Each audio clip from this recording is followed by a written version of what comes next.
மாணவர்களே, ஆமாம், ஆமாம், கோயில் கொடியவர்களின் கூடாரமாக விட்டது அப்படின்னு சொல்லிட்டு ஒரு டைலாக் ஒன்று இருக்கும். கருணாநிதி அவர்கள் எழுதியிருப்பார். அவர் ஒன்றும் சொந்தமாக எழுதலை, அது ஜீசஸுடைய டைலாக். ஆமாம், என் தகப்பன் வாழும் இடத்தை வியாபார கூடமாக ஆகிட்டீங்களேன்னு சவுக்கு வச்சுட்டு அடிப்பார்.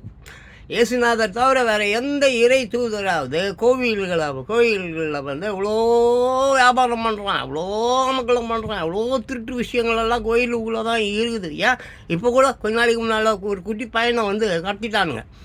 அவங்க தேடுறான், போலீஸ் தேடுதா எங்கெங்கேயோ தேடுது. கடைசியில் கோயிலில் போய் வச்சுருக்கிறான். ஏன்னா கோவிலில் தான் வந்து நான் போலீஸ் வந்து பிடிக்காது பாருங்கள், எப்படி நம்புறான் பாருங்கள். அப்போ ஒளியறதுக்கு, திருடுறதுக்கு, பதுக்கிறதுக்கு கோயில் ரொம்ப சூப்பரான ஒரு விஷயன்றதை கண்டுபிடிச்சி வச்சுருக்கானுங்க.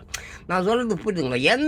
எந்த ஒரு இறை தூதராவது ஆமாம் கோயில் கொடியவர்களின் கூடாரம் வியாபார கூடம் அப்படி சொல்லிட்டு சவுக்கு எடுத்து அடிச்சிருக்காங்களா ஜீசஸ் தவிர? இருந்தால் சொல்லுங்கள், நான் கேட்டுக்கிறேன்.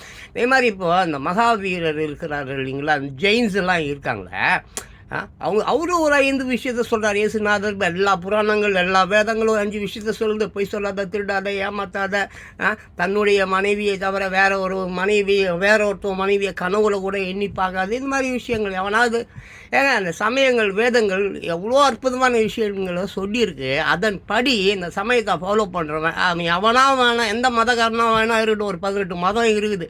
அந்த மதங்கள் சமயங்கள் சொன்ன விஷயத்தை எவனா ஃபாலோ பண்ணுறானா? பாவம் பண்ணு, வந்து பாவம் மன்னிப்பு கேளு, அப்புறமா மீண்டும் போய் பாவத்தை பண்ணு, இதுதானையா உங்கள் போதனை? அப்போ எங்கேயா இருக்குது அங்கே சாமி?